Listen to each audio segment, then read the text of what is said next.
ईमानदारी साहब की ताकत कहां चली गई जब इसी मुल्क के बॉर्डर से लगता हुआ एक मुल्क है चीन, उसने कहा दाढ़ी आधी पजामा नीचे, अजान बंद, मस्जिद खत्म, रोजा आधा और मोहम्मद का नाम रखा तो ऊपर। कितने मक्कार मुसलमान हैं, ये जोकर नहीं जाता कभी। ये कहे हिंदुस्तान में खड़े होकर के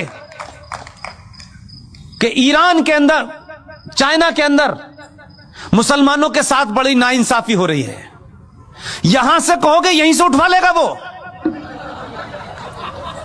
एक लफ्ज नहीं बोले। आपको जवाब देना आना चाहिए। ये जो ताकतें हैं जिन्होंने इस देश में हिंदू मुस्लिम भाईचारे की आड़ में इस देश को मुसलमानों ने खोखला कर दिया। केरला बन गया, कोई मुसलमान नहीं बोला। एक अखलाक के साथ चंद गुंडों ने, चंद बदमाशों ने, चंद बेवकूफ लोगों ने र्यूमर के चलते या किसी गलत फहमी के चलते या थोड़ी देर के लिए मान लें किसी सही फहमी के चलते भी उसकी हत्या कर दी। इस देश की मेजॉरिटी ने कहा यह गलत है, उसको सजा हुई, वो जेल में है।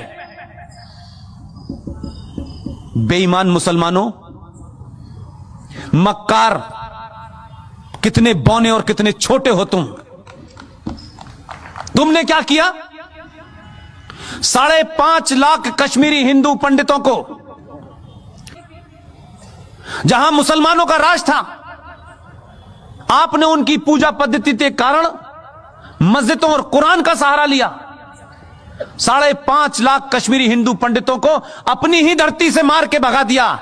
हिंदुस्तान में एक भी मुसलमान, दाढ़ी वाला और बेदाढ़ी वाला, लिबरल, मॉडर्न, बॉलीवुड से लेकर के आसाम तक एक भी मक्कार मुसलमान नहीं निकला जिसने यह कहा हो कि भारत की धरती के ऊपर यह कैसे हो सकता है, कैसे इन कश्मीरी पंडितों को मारा गया, इनका कसूर क्या था ये बताओ। एक नहीं खड़ा हुआ, चुपचाप हो गए, ये होने दिया।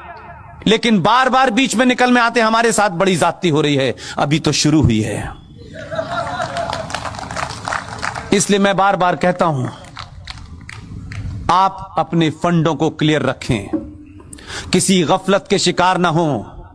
ये जो इस्लामिक आतंकवाद इस देश में है, जिसे कॉन्स्टिट्यूशनली, सोशली, पॉलिटिकली इस देश में बढ़ावा दिया गया है, ये जो घर वापसी आप कहते हैं, घर वापसी तो होनी चाहिए, लेकिन ये वो घर वाली वापसी जिसमें आप बिजी हो, उसमें मैं बिजी नहीं हूं। ये घर वापसी 1947 से होना शुरू हो गई है। अभी 35A 370 गया है, मंदिर वापस आया है। अभी काशी भी लेना है, मथुरा भी लेना है। इसके बाद में यूनिफॉर्म सिविल कोड भी आना है। इसके बाद में एंटी कन्वर्जन भी आना है कि जिनकी किताब ये कहती है कन्वर्ट करो, उनका दिल भर जाए। इस बार इतना कन्वर्ट करेंगे, चिंता मत कीजिएगा।